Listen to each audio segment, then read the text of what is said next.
Hello दोस्तों, कैसे हैं आप सभी लोग। मैं आकाश खन्ना एक बार आप सभी का स्वागत करता हूं आपके अपने चैनल स्किल्स बाय खन्ना में। जैसा कि आप स्क्रीन पर देख रहे हैं, लास्ट क्लास तक हमने डिस्कस कर लिया था, तो आज कंटिन्यू करेंगे उसी क्लास से आगे, और इस सीरीज़ को अब हम यहीं ख़त्म करेंगे। इसके बाद ऑलरेडी हमने एग्जिस्टिंग जो एडवांस सीरीज़ है वो उनको हमने पैरेलली रन कर दिया है। तो जो बच्चे एडवांस सीरीज़ देखना चाहते हैं वो एडवांस सीरीज़ की प्लेलिस्ट से देख सकते हैं। तो ऑलरेडी हम ये डिस्कस कर चुके थे। जस्ट मैं एक ओवरव्यू हमेशा की तरह देता हूँ कि हमने लास्ट क्लास में क्या डिस्कस किया। ये हमने कुछ डेटा के ऊपर डिस्कस किया। डेटा वैलिडेशन था, इसमें text file to load the data था, ऐसा कुछ था। टेक्स्ट टू कॉलम्स का कॉन्सेप्ट हमने यूज़ किया। ठीक है, तो हमने बड़ी सारी चीज़ें यूज़ करी। डुप्लीकेट्स हटाना भी हमने सीखा, कॉम्बिनेशन ऑफ डुप्लीकेट्स हटाना सीखा, डेटा वैलिडेशन हमने सीखा। ठीक है, how to load data from website हमने सीखा, सॉर्ट एंड फिल्टर कैसे अप्लाई करते हैं ये सीखा। डीप सॉर्ट एंड फिल्टर की एक सीरीज़ आएगी, उसमें सॉर्ट एंड फिल्टर के ऊपर ही एडवांस सीरीज़ रहेगी। वो बिल्कुल प्रॉपरली उसमें बताया जाएगा कि सॉर्ट एंड फिल्टर का और बेहतर यूज़ क्या हो सकता है और क्या क्या मेथड्स हो सकते हैं। फ्लैश फिल मैं आपको ऑलरेडी बता चुका था, डुप्लीकेट्स आपको हटाना बता दिए, data validation, group and ungroup करना भी बता दूंगा, ये सब टोटल के साथ बताऊंगा। ग्रुप एंड ग्रुप ज़्यादा कुछ नहीं है, ये बता दिया जाएगा आपको। जस्ट एक आधा पॉइंट यहाँ पे मैंने छोड़ा है जो कि मैं एडवांस सीरीज में उस डेटा सेट के अकॉर्डिंग ही बता पाऊंगा। तो जैसा कि हम हमेशा की तरह करते हैं, ये हमने देख लिया तो हम इसको हाइड कर देते हैं। और यहाँ पर हमने एक समराइजेशन देखा था जो कि हम पाइवट बनाना सीखे थे एग्जिस्टिंग डेटा पे। डेटा की जो ये फॉर्म है, अगर आप ये देखो, पर रो एक ही एंट्री है, पर कॉलम में पर रो पर कॉलम एक ही एंट्री चाहिए। जब इस तरह से डेटा आता है तो डेटा कॉम्प्लेक्स बन जाता है। जब अगर इसमें लिस्ट बहुत बड़ी हो, टेबल बहुत बड़ा जाए, तब आपको कंसोलिडेट करना है, शॉर्ट समराइज करना है, तो उसको हम किस तरह से करेंगे। हमने एक शुरुआत करी थी कि हम क्या क्या कर सकते हैं और क्यों करना चाहिए हमें। इसके बाद की से जो जितना भी डिटेल है, इससे एडवांस जो जाता है वो एडवांस सीरीज में हम कवर कर रहे हैं, आप उसको भी देख सकते हैं। तो मैं यहाँ पर इसको भी कवर कर चुका हूँ, तो मैं इसको भी हटा लेता हूँ। और मैंने आपको ये बताया था, ये रॉ डेटा था। जो रॉ डेटा हमने एक स्टैंडर्डाइज फॉर्म में कन्वर्ट किया। डिफरेंस बिटवीन रॉ डेटा जो कि रेंजेस में था, and then we have converted that data into table. Table कैसे बनाई गई, उसमें डिज़ाइन टाइप का क्या रोल है, टेबल टूल्स कैसे निकल के आता है। ठीक है, ये मैं आपको बताऊंगा धीरे धीरे, और चीज़ें जैसे खुलेंगी। बट एक बहुत अच्छा लेक्चर दिया था हमने इस पर, जो कि आप सभी को बहुत पसंद आया होगा। तो आप ये देख सकते हैं, ये प्रोफेशनल लग रहा है, और ये भी मैं आपको बता चुका हूँ। तो अगर आपने नहीं देखा है ये सब कुछ, तो इससे लास्ट लेक्चर देख सकते हैं। और आज की क्लास में कुछ ज़्यादा नहीं डिस्कस करेंगे इस सीरीज़ को अबाउट, जो हमारी कंप्लीट होने वाली है, इसको हम कंप्लीट करेंगे आज। तो शुरुआत कर लेते हैं, और सबसे पहले वही रिपीटेशन वाली बातें मैं आपको बता देता हूँ कि अगर आप हमारे चैनल से पहली बार जुड़े हैं तो आप हमें लाइक कर लीजिए, सब्सक्राइब कर लीजिए। और एग्जिस्टिंग स्टूडेंट है, डाउट आता है तो कमेंट कर लीजिए। skillsbykhana@gmail.com पर आप हमें जाकर लिख सकते हैं।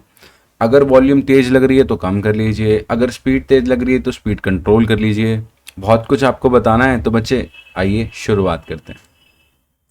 ठीक है, तो काफ़ी मोनोटोनस स्पीच मैंने आपको दी है, उम्मीद करता हूँ अच्छी लगी होगी।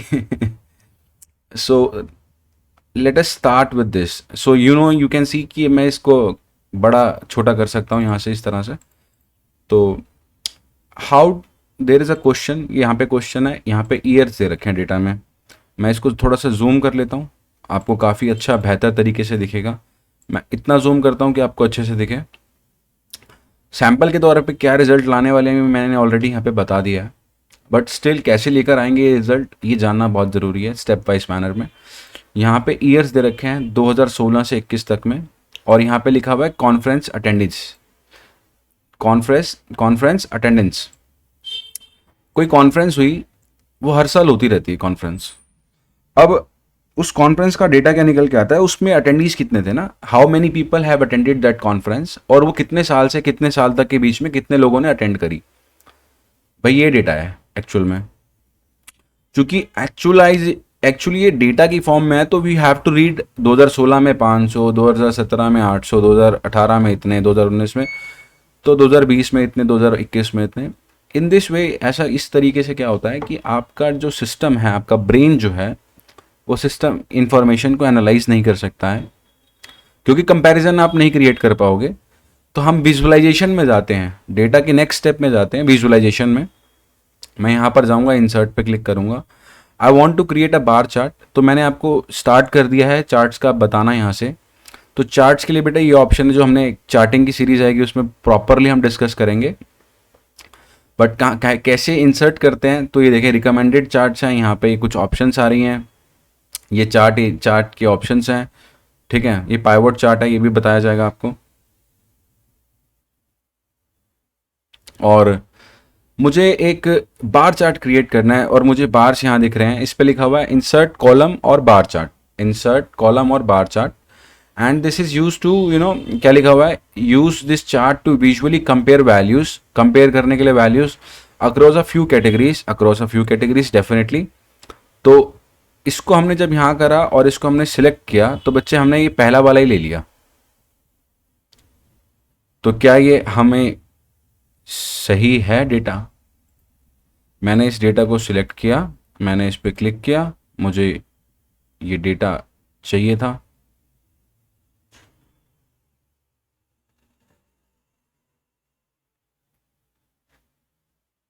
अब बच्चे देखें हुआ क्या, सपोज मैं ये लेता हूँ, मैंने लिया और ये मेरा डेटा आ गया। मुझे एक्चुअली में कहाँ जाना है, मुझे ये बनाना है डेटा को। जब मैं ये सिलेक्ट करता हूँ तो देखिए डेटा इस तरह से सिलेक्ट है।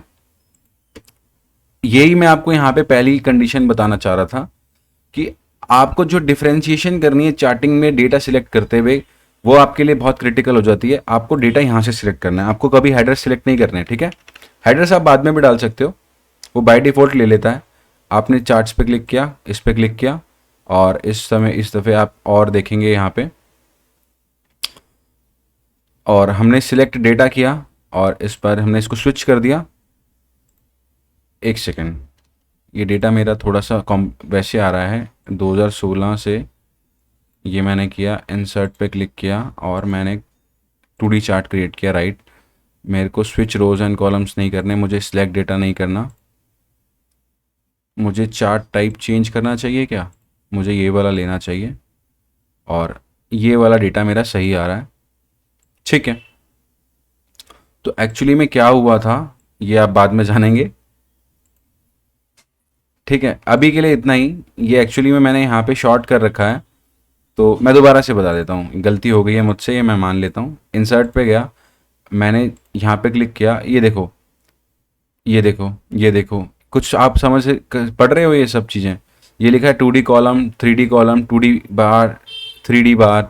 तो मैंने यहाँ पे क्लिक किया, मैंने जो चार्ट की टाइप है, जो बेसिकली मैंने जो टाइप ऑफ चार्ट ले रखा था, उसको बच्चे मैंने यहाँ से चेंज कर रखा था। ये क्लस्टर्ड कॉलम चार्ट में से मैंने ये वाला चार्ट ले रखा था, तो मुझे यहाँ जाना है। मैंने इसको प्रेस कर दिया, ये सब इसीलिए हो रहा है कि मैंने ये इसको इसके कंपैरिजन में बनाना है, इसीलिए, अदरवाइज़ ये नहीं होता। जस्ट आपको एक चार्ट क्लिक करना है। चार्ट्स के बहुत सारे टाइप्स हैं, ये हम डेटा विजुअलाइजेशन चार्टिंग टेक्निक्स में हम पूरा पढ़ेंगे चार्ट्स के बारे में। चार्ट्स को बहुत तरह से बनाया जा सकता है, तो बट अभी के लिए मैं क्या बना रहा हूँ, ये बना रहा हूँ, और अब एग्जैक्ट यही निकल कर आया है ये चार्ट, ठीक है। इसमें डायरेक्टली कंपेयर कर पा रहे हैं हम चार्ट के थ्रू कि 2021 में सबसे ज़्यादा हमारे पास, क्योंकि बार जो कॉलम है उसकी जितनी ऊंची हाइट है, उससे हम ये पता लगा सकते हैं कि हमारा कंपैरेटिवली कौन सी कॉलम सबसे ऊंची है और सबसे नीचे कौन सी वाली है।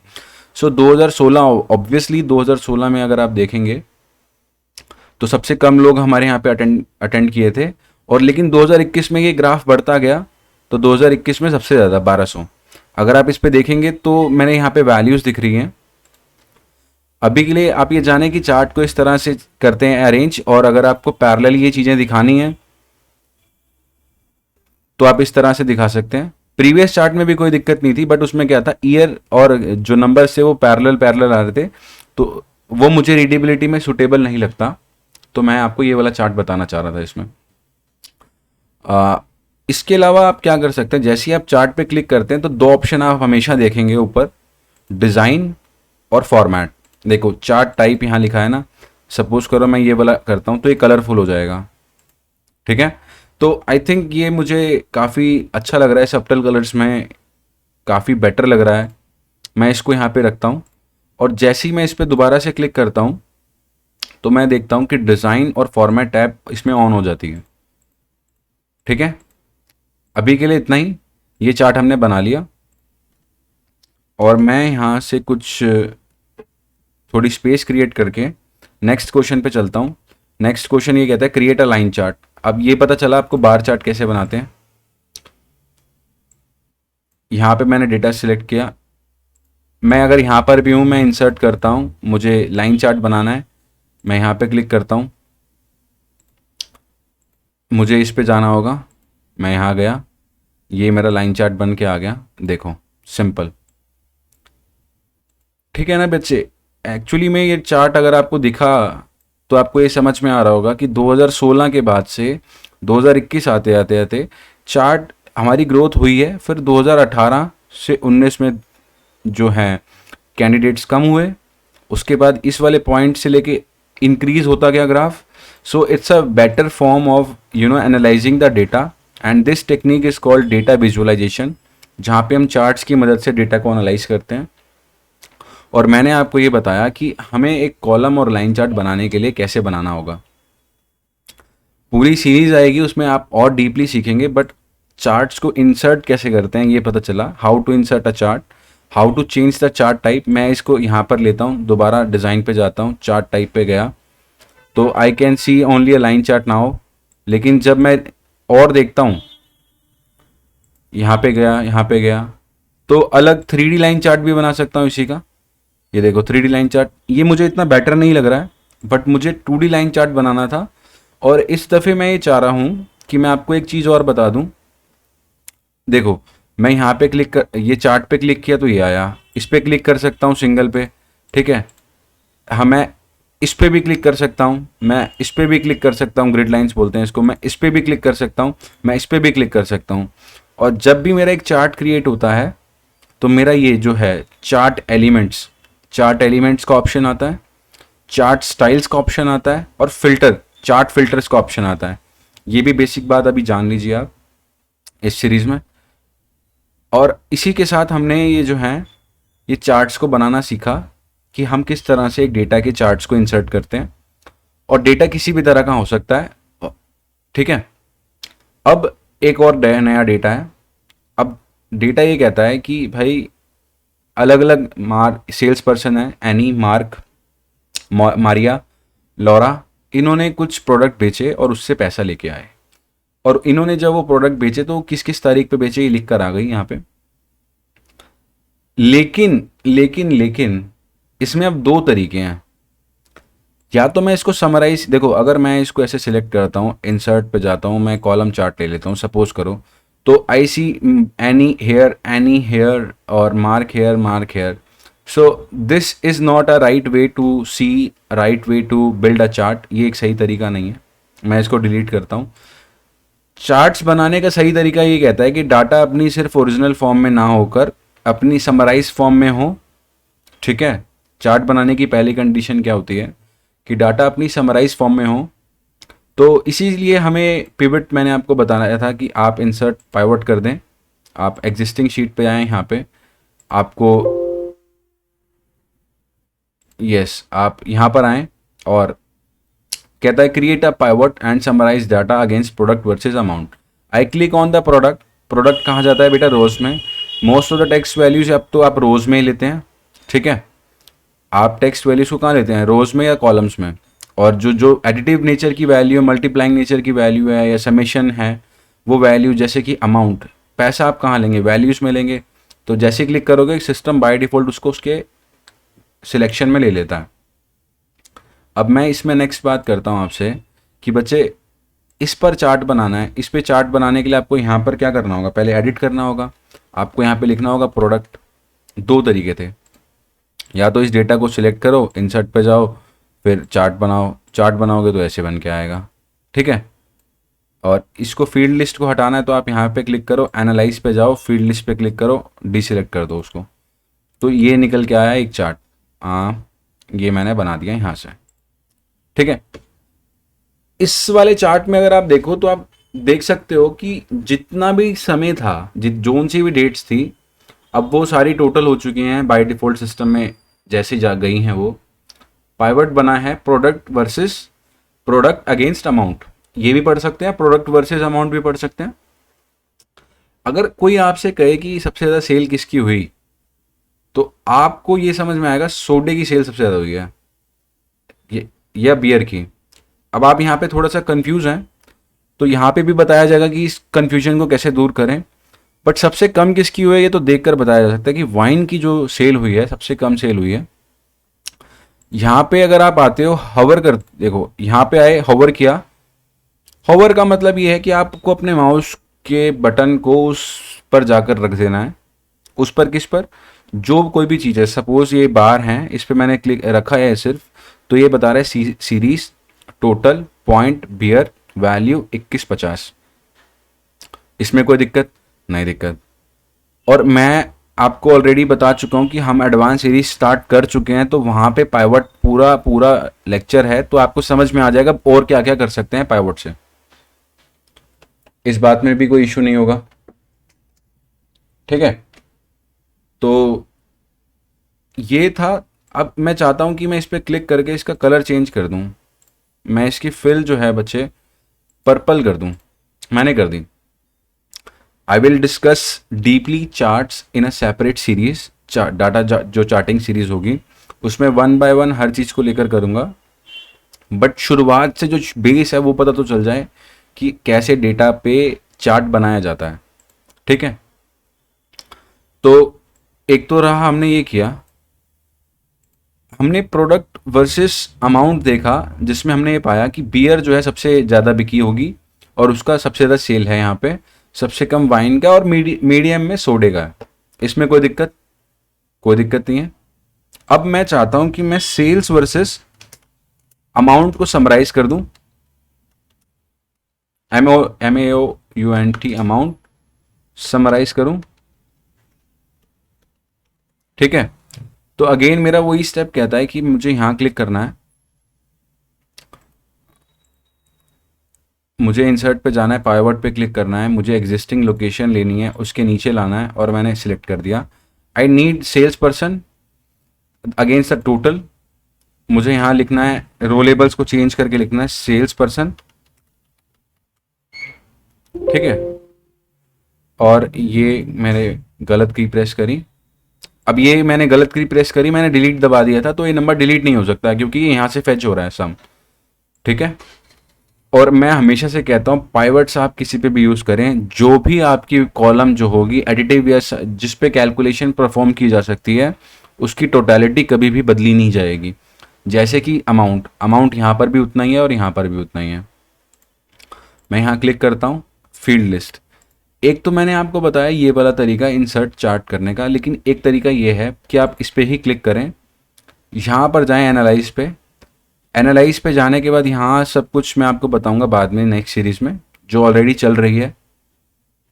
यहाँ पे लिखा है पाइवट चार्ट पे क्लिक करें तो ये डेटा अपने आप सिलेक्ट हो जाता है, और पाइवट चार्ट इस डेटा पे निर्धारित है, तो डेटा के चेंज होने पे चार्ट चेंज हो जाएगा। और इस बार मैं कॉलम की मदद से ही आपको बताना चाहूँगा, और मैं इसको यहाँ रखना चाहूँगा, थोड़ा सा पीछे लूँगा, और ये हमने विजुलाइज किया। इस विजुलाइजेशन में हमने ये पाया कि ये हमने यहाँ तक करा। हमारे पास 4 सेल्समैन थे, 4 सेल्स पर्सन थे, any, Laura, Maria, mark. Any, Laura, Maria, mark.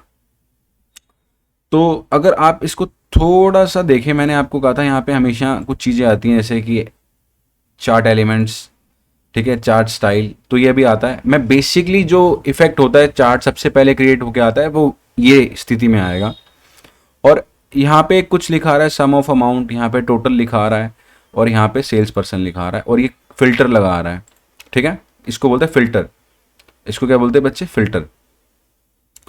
अगर मुझे यहाँ से सिर्फ और सिर्फ मार्क के सेल्स जानना होता तो मैं मार्क पे जाता, ओके करता, तो ये बदल गया सिर्फ एक में। मार्क कहाँ जा रहा है? 1520, मैंने होवर किया 1520 लिखा आया। बट मैं ये बताऊंगा आपको, क्या ये बार बार होवर ओवर करना सही है? क्या ऐसे फिल्टर्स लगाने चाहिए? क्या यही चार्ट बनाना चाहिए? पाई चार्ट क्यों नहीं बना लेते हम इसमें? हम बार चार्ट क्यों नहीं बना लेते? हम कॉलम चार्ट क्यों नहीं बना लेते? हम या लाइन चार्ट क्यों नहीं बना लेते? हम एरिया चार्ट क्यों नहीं बना लेते? तो विच चार्ट इज़ बेटर? कौन सा चार्ट बेटर रहेगा? क्या इतना ही है? क्या इसकी फॉर्मेट डिज़ाइनिंग के जो टूल्स हैं इसमें से हम कुछ नहीं कर सकते? तो बहुत सारे आपके सवाल होंगे कि आप सिर्फ इतना ही क्यों कर रहे हो। तो इन्हीं सब सवालों के जवाब आपको नेक्स्ट सीरीज़, हमारी जो प्लेलिस्ट है दूसरी एडवांस सीरीज़ की, उसमें मिलेंगे।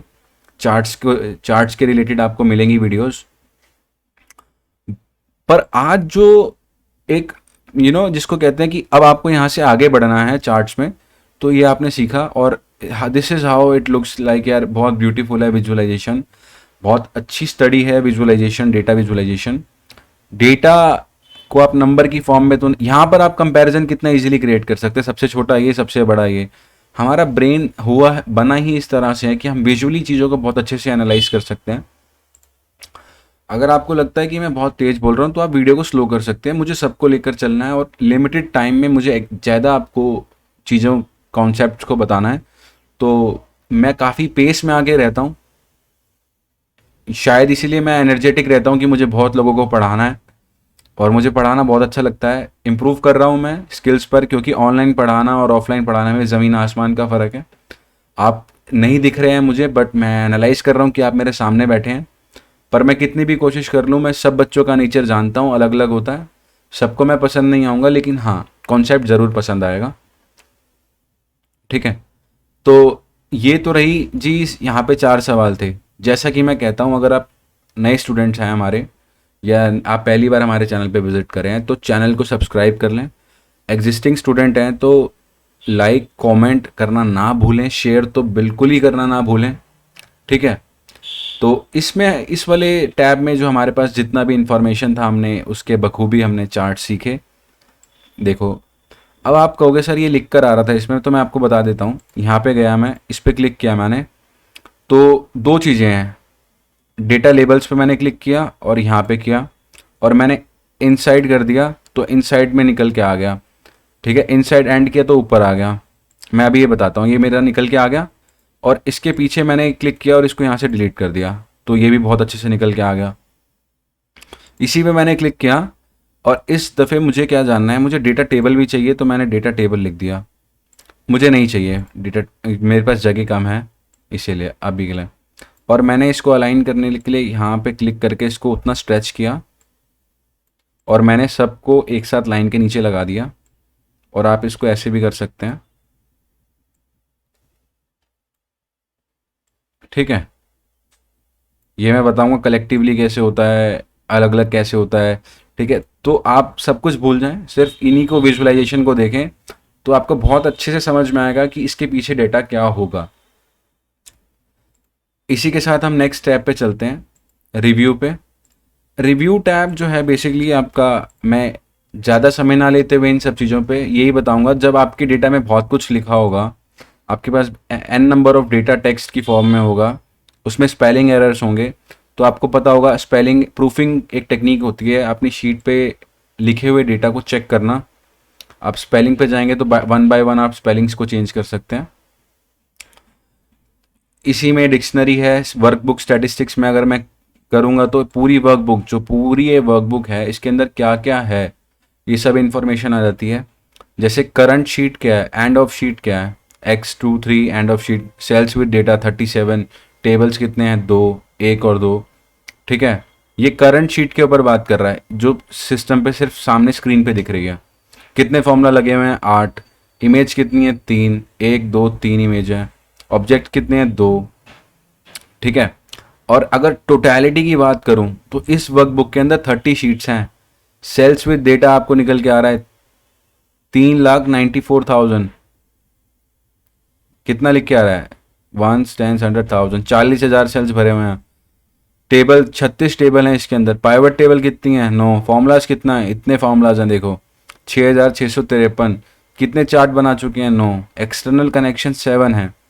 तो दिस वे आपको एक स्टैटिस्टिक्स मिलती है, लेकिन ये पूरी की पूरी आपकी वर्कबुक की होती है और करंट शीट की होती है। ये बात आप जान लें यहाँ से। कमेंट मैं आपको बता चुका हूँ कमेंट कैसे देखते हैं, कंट्रोल एम क्या है और राइट क्लिक करके कमेंट डाल सकते हैं। ठीक है, ये मैंने आपको बताया था, ऑलरेडी मैं डिस्कस कर चुका हूँ तो मैं नहीं करूँगा, आपका टाइम नहीं ख़राब करूँगा। जो एसेंशियल है चीज़ों में मैं वही बताऊँगा। प्रोटेक्ट के लिए हमारा एक सेपरेट स्मॉल वीडियो आएगा, प्रोटेक्ट शीट पे, प्रोटेक्ट वर्कबुक पे, अलाउ एडिट रेंजेस पे। ठीक है, तो इसको भी डिस्कस अब ज़्यादा नहीं करेंगे यहाँ पे। मोस्टली जब आपके पास प्रोजेक्ट में जो डेटा होता है उसकी डेटा की इंग्लिश जो है उसको आपको करेक्ट करना रहता है, तो ये टैब बहुत इस्तेमाल होता है। अब मैं व्यू पे गया, मैं व्यू पे आपको ज़्यादा कुछ नहीं तो बहुत चीज़ें बता चुका हूँ। नॉर्मल व्यू क्या होता है, पेज लेआउट के मेरे पास 2 लेक्चर मैंने सीरीज़ में बना रखे हैं, उस पर जैसे ही क्लिक करते हैं तो आपके ये पेज ब्रेक्स निकल के आ जाते हैं। तो ये एक पेज पे प्रिंट होता है, ये 2 पे, ये 3 पे, और ये पेज ब्रेक हैं, आप इसको एडजस्ट कर सकते हैं अपने हिसाब से। ये मैं बता चुका था आपको। पेज लेआउट मैंने आपको ऑलरेडी बता दिया, ये एक A4 साइज़ पे निकल कर आएगा, ये ऑलरेडी हम डिस्कस कर चुके हैं। मैं नॉर्मल पे जाता हूँ, मैं हमेशा से कहता हूँ ग्रिड लाइंस होती हैं इसके पीछे, जब आप स्टार्टिंग में देखते हैं काम कर लेने के बाद ग्रिड लाइंस को यहाँ से हटाया जाता है। ये फॉर्मूला बार है, इसको हटा दिया मैंने, देखो अब मुझे FX नहीं दिख रहा है, ये FX वाला ये जो है, इसको हटाना हो तो यहाँ से हटा सकते हैं। अब हेडिंग्स देख रहे हो, हेडिंग्स मैंने हटा दी जो मेरे यहाँ पे थी हेडिंग्स, सॉरी। जब आप काम करते हैं तो इस तरह से हमारे पास चीज़ें होती हैं।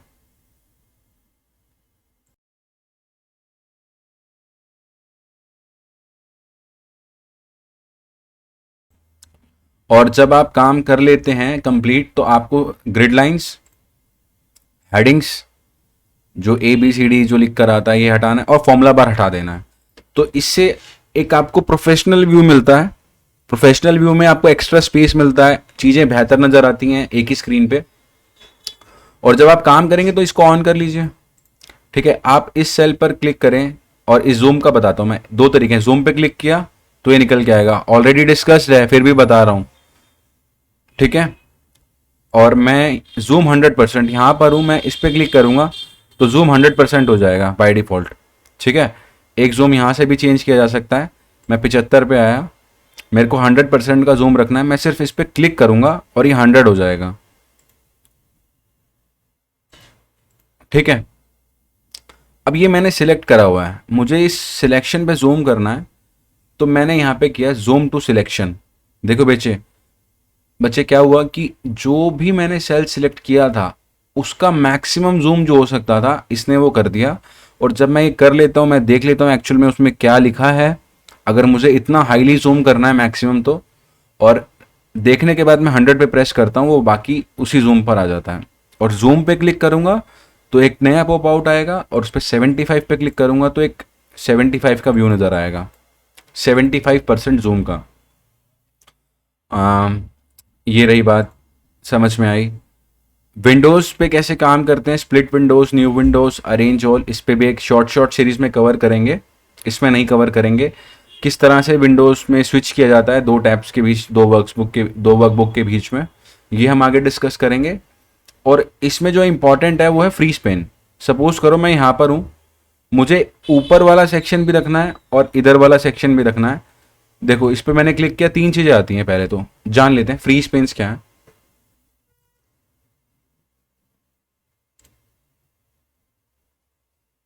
Freeze a portion of the sheet to keep it visible while you scroll through the rest of the sheet. This is useful for checking out data in other parts of your worksheet without losing your headers or labels, right? जैसे कि मैं यहाँ पर हूँ, देखो जब मैं नीचे आया तो सब कुछ गायब हो गया, बट मैं चाहता हूँ कि जब मैं नीचे आऊँ तो ये जो इन्फॉर्मेशन है ये मुझे हमेशा दिखती रहे। ठीक है, तो मैंने यहाँ पे क्लिक किया और मैंने फ्री स्पेन कर दिया। अब अगर आप ध्यान से देखेंगे तो यहाँ पे एक ब्लैक लाइन दिखने लगी है मुझे, और अब मैं नीचे जाऊँगा तो इसके ऊपर यानी कि 18, 17, 16 तक के डिजिट जो भी लिखा होगा इस डेटा के अंदर, जो भी सेल्स में लिखा होगा ये मुझे दिखेगा। ठीक है बच्चे, और इसी को हम कहते हैं फ्री स्पेन्स। 2-3 तरीके हैं इसके करने के।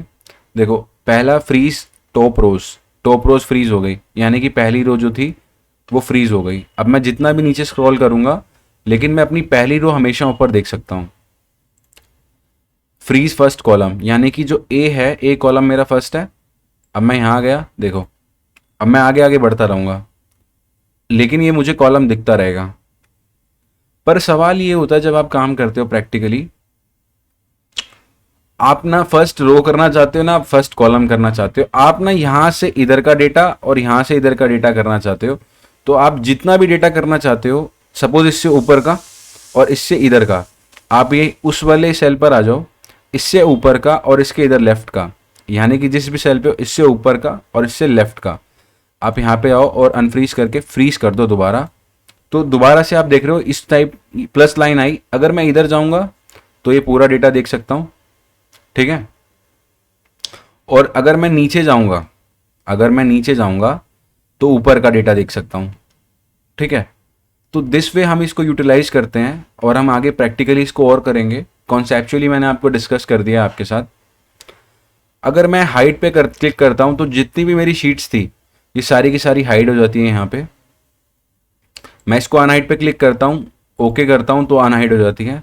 तो I can hide and unhide my sheet also with in a workbook.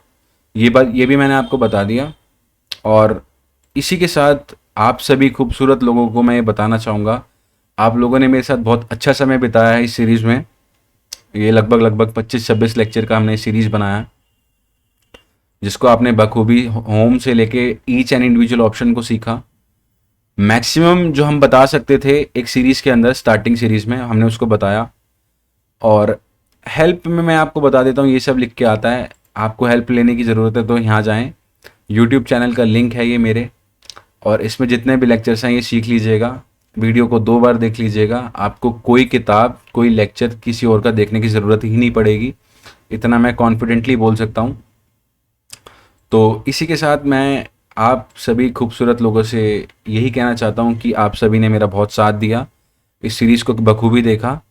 और अगर आपको ये शीट्स मेरे से चाहिए तो आप skillsbykhanna@gmail.com पर लिख सकते हैं, मैं आपको सारी शीट्स मेल कर दूंगा, ठीक है। तो इसी के साथ एक बार फिर मैं आकाश खन्ना आप सभी खूबसूरत लोगों का धन्यवाद करता हूँ, और अब आपसे इजाज़त चाहता हूँ कि अब हमारी और आपकी मुलाकात जो है अब नेक्स्ट लेक्चर सीरीज़ में होगी, जो हमारी ऑलरेडी चल रही है एडवांस सीरीज़। तो थैंक यू। और कमेंट में जय हिंद लिखना ना भूलें, ये हमेशा से मैं कहता हूँ कि कमेंट में जय हिंद जरूर लिखें। इससे मुझे स्टूडेंट का नाम पता चलता है और ये पता चलता है कि वो कितना हाईली एक्टिव था, कि उसने वो लेक्चर को पूरा एंड तक देखा या नहीं देखा, ठीक है बच्चे। और अगर आपने चैनल को सब्सक्राइब नहीं किया तो सब्सक्राइब कर लीजिएगा। एक बार फिर आप सभी का शुक्रिया।